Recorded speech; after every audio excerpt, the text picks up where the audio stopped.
Alrighty, so what you're about to hear is something made by Marshall at the very end of January, and maybe the second last day of January, called The Truth About the Assyrian Nation and the Assyrian God Ashur. Now, I swear black and blue, every time I'm listening to this guy, it's almost like nearly everything he comes out with is projection of a kind. Almost guaranteed. Almost guaranteed. In fact, it's just so close it's unbelievable. It's almost like he's telling himself off whenever he addresses his quote-unquote trolls, as he refers to us as. So anyway, I'll let it play a bit and I can refute just about everything he says in the first 7 minutes. Now, at this point, we're around 2 minutes from our starting point here. First of all, we as a human race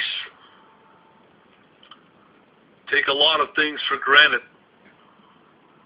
Okay.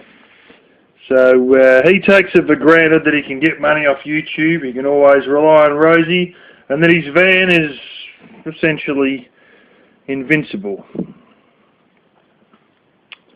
Like when he needed a flight back from wherever the hell it was in Kentucky or whatever, or one of those joints, and said to Narse said to him, "How are you going to get the flight back?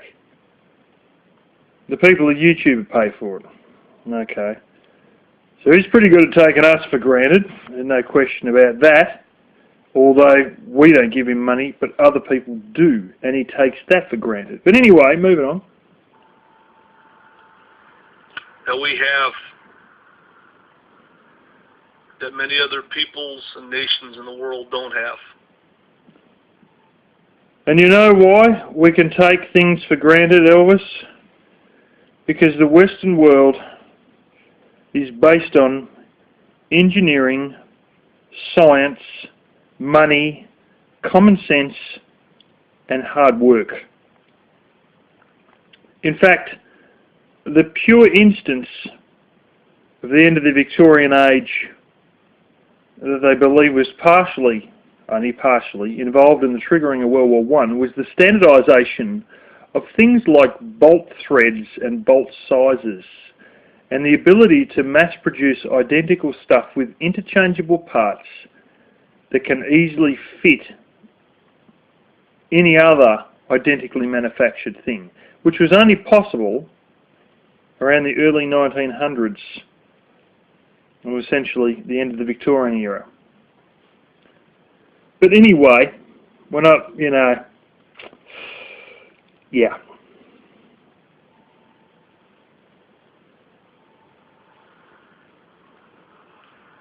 Many of you people watching behind that screen are not grateful for what you have.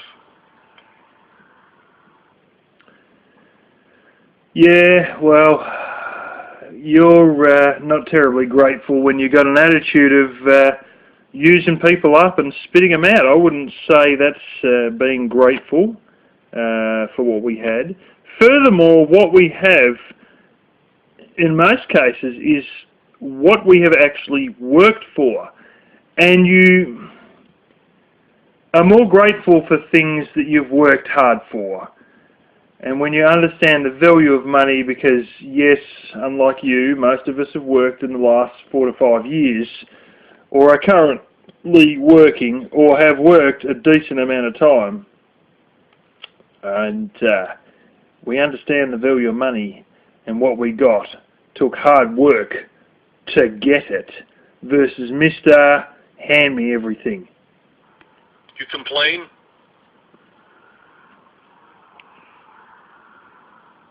You're bitter? Hateful?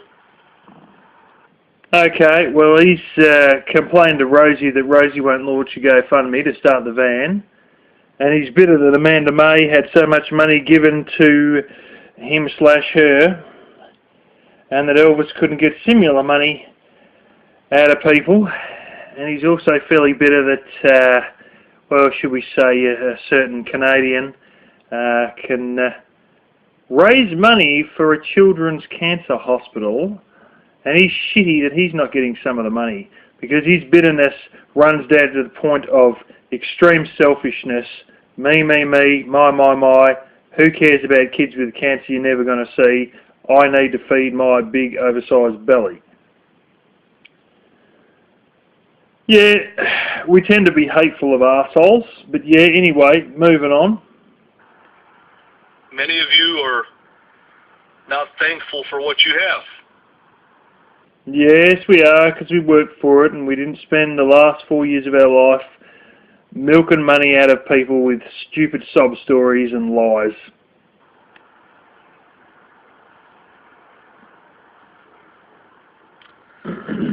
What a lot of people don't realize is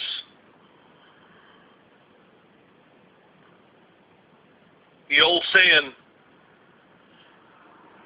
to quote Martin Luther King, all man is created equal.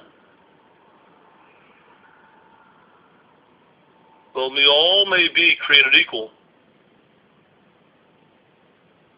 but the reality of the system is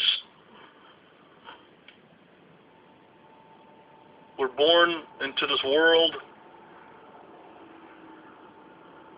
not by the choice of our own souls and minds.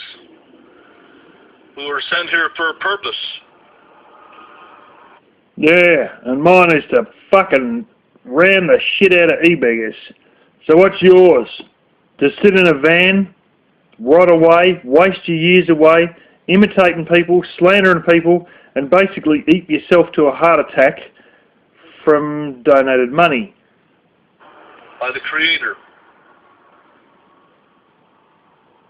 We all have to fulfill a purpose. You ain't fulfilling much purpose at all, Tubbs. I mean, like NASA said, you know, just do something. Even if it's go out and plant some fucking trees, just do something. You're telling us we're all here. We're created equal. This is a summary of what he's just said. We're created equal, but it's not our choice to be put here because we're being put here for the purpose as decided by God, what our purpose is. Well, I somehow think that living in a van, eating himself into a heart attack, and trying to hook up with fucking trannies off the internet, while living on donated money and being disavowed by his own family, may not really be the purpose that God had in mind for you, Marshall. I'm just, you know, assuming these things. The question is, what is our purpose? That's what you got to ask yourself, bud. What a lot of people don't realize is our being is more than our flesh and bones. We realise it's like layers of an onion. Yeah, we realise we have a soul. We know that, but you mightn't. But it's like layers of an onion. Well, I'm sure it is like layers of an onion, considering what you eat. I mean, you know, you probably eat plenty of onions, but anyway. And you ask yourself one question: why are we here? Well, I know why I'm here. Where are we going? Hang on, did he just ask the most obvious question that he should have asked himself? Why are we here? Question. And? Why are we here? And? Where are we going? You're going fucking nowhere. What is our end? Dying in a van. Our purpose? I know what your end is, bud. It's either dying in a van of a heart attack or living under a bridge and, well, maybe being mugged or something, I don't know. Hear it again. It's phenomenal, really. Where are we going? Where are you going? What is our end? What is our purpose?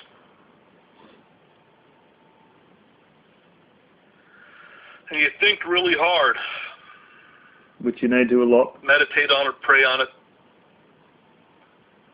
Many of you are lost. If you're meditating and praying on it and you can't work it out, you're either seriously stupid or you have closed yourself off to the voice of God. And I'm not saying that I haven't, because God has spoken to me once or twice. Thoughts that appear in your mind that you didn't originate, you didn't think of. In fact, yeah, it's only happened to me about twice, because I'm not as open as most people to God, but I don't think Elvis is open at all. And it's a bit hard to be open to God when all you do is slander all the time and be involved in homosexual relationships and all these other bizarre fucking things. You don't know why you're here. Speak for yourself once again. All of this is almost like him talking in the mirror, and this is my whole point of this fucking this video. Really, he just sounds like he's talking to himself almost. You know, he's trying to ask himself these questions, but he won't. He deflects and asks his viewing audience instead. You don't know what your purpose is. Speak for yourself, Tubbs. You don't know where you're going. Oh, I know where I'm fucking going. I got plans and I know where I'm heading. And you just meandering around, as you said the other day, your plan is to not have a plan. So there you go. You already proved the point that you don't know where you're fucking going. Why? Because you're confused. Speak for yourself. You're dazed. Oh, man. So hang on, let's get this straight. He's telling me that I'm confused and dazed. I really think he's just talking to himself in the mirror. Why? Because you're confused. You're dazed.